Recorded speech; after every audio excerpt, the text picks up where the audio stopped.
Programang ito ay rated SPG. Striktong patnubay at gabay ng magulang ang kailangan. Maaaring may masiselang tema, lengguwahe, karahasan, sexual, horror o droga na hindi angkop sa mga...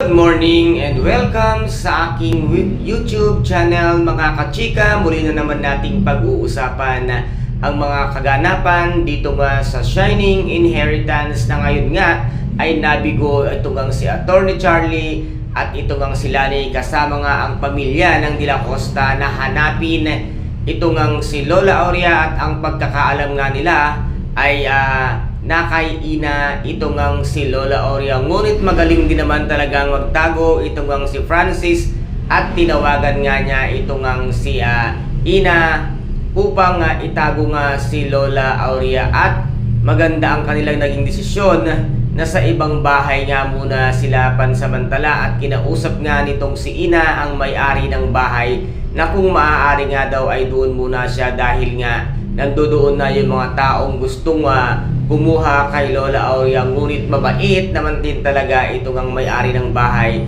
at talagang ipinagtanggol pa sila. At sinabi nga niyang sa aktingan ay magdan daw siya magaling, kung kaya't dito nga ay napahiya lamang ito nga si Atty. Charlie kasama nga itong si Lani at ang mga De La Costa. At dito nga ay halos mag-hysterical pa ito nga si Sonia. Ngunit napahiya nga ito at sinabi nga ng mga pulis na huwag silang mananakit ng tao dahil sa teritoryo nga ito ni ina. Baka mamaya ay sila pa ang makasuhan, kung kaya't dito ay nabigo nga sila sa kanilang plano na kuhanin or agawin nga itong si Lola Aurea dito nga kay ina. At dito naman ay talagang wala ng kaamor-amor at pakialam itong ang si Joanna na hanapin pang muli itong ang si Lola Aurea dahil meron na pala siyang isang plano na papalitan na ang pangalan nga ng restaurant ni Lola Aurea, kung kaya't gagawin na nga niya itong Joanna's Legacy. Ngunit dito naman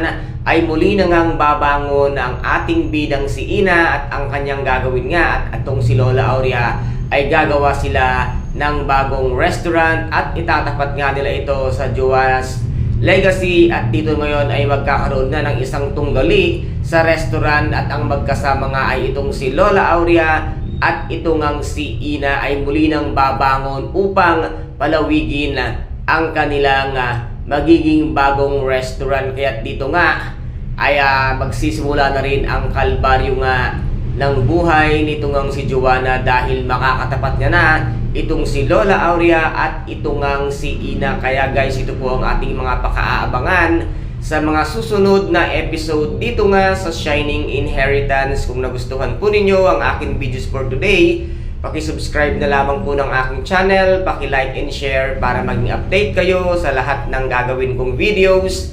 Maraming salamat po. Ingat, God bless and bye-bye!